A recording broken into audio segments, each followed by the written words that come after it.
Welcome everyone to the Penn State Blitz on Penn Live. I'm Bob Flounders, joined by Greg Pickel. It's Tuesday, Akron week.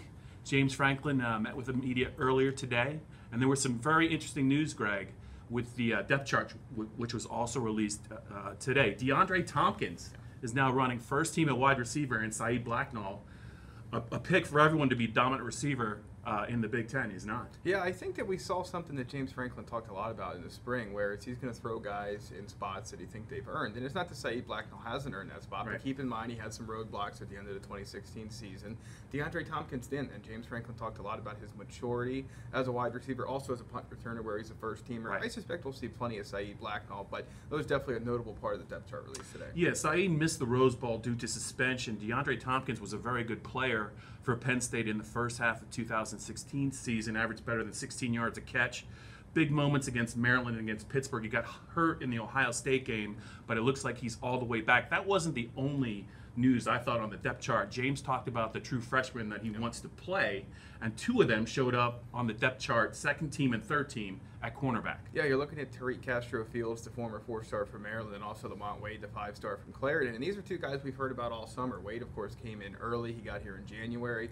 Castro-Fields not until June with the rest of the freshman class. But these are two guys that clearly, at a position Penn State's recruited really well, rose to the top almost immediately. There's some older guys on the roster, Amani Oruwariye and a couple other ones that'll definitely get time. Christian Campbell, of course, moves in the starting role vacated by John Reed, who we'll get to. But I think that when you look at what those two guys are able to do, you're going to see them nickel, you're going to see them in a lot of different packages. I think Penn State, when they get out of base, they're going to bring those two guys on the field.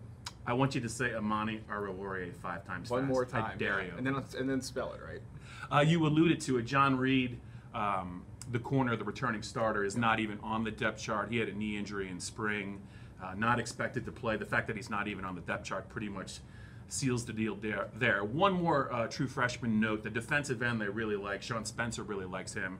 Yator Gross-Matos is also being targeted to play, though. Greg, they have so many young defensive linemen. I'm not sure how he's going to fit into that rotation. Yeah, the fact that he wasn't listed on the depth chart at defensive end, either of those two spots, sort of tells me he might be more of a special teams contributor than anything else. But I think you're going to see this more and more when they get guys at a position that they're overloaded at. Defensive end is one of them, and they think a guy has NFL potential. They're going to get him on the field any way they can early on. That way, if he is only here 3 years, not to look too far down the road with Gross-Matos, but even if he only is here 3 years, you get the most out of him while he's on campus. So I thought that was a pretty interesting development for a guy that most thought would need more time to put on weight. He put it in pretty significantly early on. It wouldn't be a James Franklin press conference if we didn't ask about the quarterbacks. Right. He talked about a quarterback that has the it factor, but it probably wasn't the guy that most fans would expect. He was talking about Sean Clifford, the true freshman. Yeah, I think that, it was interesting that early on in the spring, James Franklin started worrying about his third quarterback. And when James Franklin really is bothered about something because of the fact that he brings it up unprompted. And he brought up the fact that they weren't sure what they had in Jake Zembic, that they needed to see some more from him before Sean Clifford got on campus. It's quite clear at this time that Sean Clifford has passed him. I still think they'll try and keep his red shirt on if at all possible. Trace McSorley and Tommy Stevens, of course, both in front of him. But it was very interesting to learn that they thought that Clifford was ahead of them both mentally and as a runner. I think that was two things that really jumped out. Yeah, and he also likes Tommy Stevens, the backup, a lot of the fans' favorite, Tommy Stevens, who has really evolved, I think, as a passer. One other final note, just to talk about Hershey High School's Andrew Nelson, the veteran right tackle, had a knee injury last year, didn't work much in the off season.